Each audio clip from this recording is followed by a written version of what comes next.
Join Stella Academy, Goa's best coaching for IIT, JEE and medical exam preparation. Register today for Stellar Talent Search exam. Admissions are open for repeaters medical batch for NEET 2021. Now because of COVID now, a lot of people cannot afford to pay their house tax, their trade licenses. A lot of people are having a lot of issues.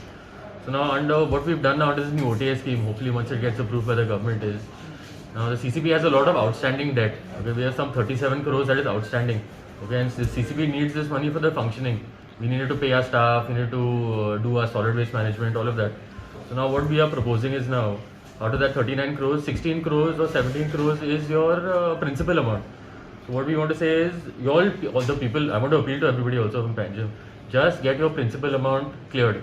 Okay, so for 6 months now, once it is approved by the government, we are willing to forgo every single error that you have. All we are looking for is the principal amount so the CCP can properly function. Okay, we need that money for our staff and for our solid waste management of the city to keep the city clean. Now in addition to the sanitary charges also now, we have reduced the sanitary charges and we have taken the opinion of business people from Panjim itself. Now we have consulted with them closely and they have told us that the rates that they kind of expect, and we have more or less agreed. So this has also been accepted by the business community of Panjim. That is one.